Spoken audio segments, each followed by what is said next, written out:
nous demandons la réintégration de tous les fils du pays.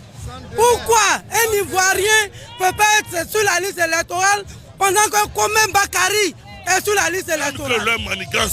Le président Gbagbo a travaillé que le président Ado. C'est pas une sorte de fanatisme.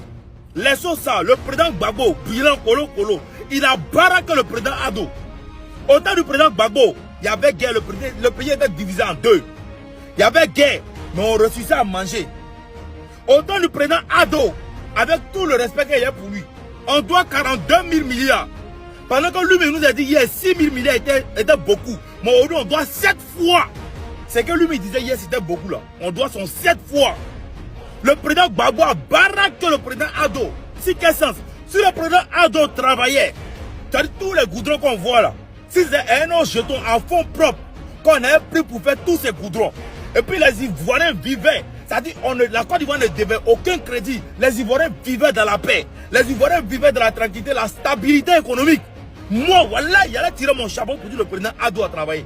Mais tu prends 42 000 milliards, même un petit autrement, on lui donne 42 000 milliards, on lui faut travailler en Côte d'Ivoire. Côte d'Ivoire, c'est 329 462 km². C'est un pays qui est aussi gros que ça. 42 000 milliards, vous savez, ça peut faire quoi en Côte d'Ivoire? Ça peut faire plus que goudron. Ça peut construire un hôpital fatigué. Mais c'est parce qu'il n'y a pas de bons hôpitaux. C'est pourquoi ils vont se soigner au dehors. C'est pourquoi ils vont signer des conventions avec Corsair. Parce qu'il n'y a pas de bons hôpitaux. 42 000 milliards, je vous répète. Même moi, je me prends au on met 42 000 milliards là. Il a travaillé plus que ce que le président doit faire. Il prend 1000 milliards, il met dans le goudron. Quelques milliards, il met ici. Quelques milliards. Il fait tout ce qu'il avait fait.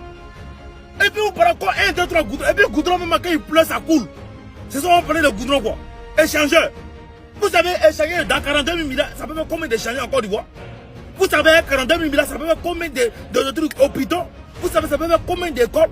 Vous savez combien d'enfants vont quitter dans la misère?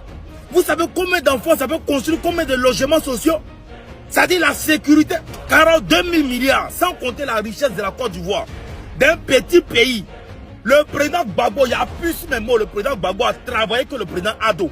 Mais si le pays était tranquille, dans la tranquillité, sans la guerre, sans rien, de la manière le président Ado a gouverné pendant 15 ans avec 42 000 milliards de dettes. Si même opportunité ça, le président Gbagbo avec ça là, voilà, je vous jure que le pays n'en est pas de quoi. Le pays allait mal changer. Mal. Lui, il faisait sa politique sur l'an que le président Gbagbo devait. Il disait que 6 000 milliards que le président Gbagbo devait là, c'était trop. Mais pourquoi lui, on doit 42 000 milliards? Pourquoi vous ne vous posez pas de questions sur ça? Même pour prendre un vagabond, il faut mettre 42 000 milliards, il faut le faire sortir la tête de Côte d'Ivoire.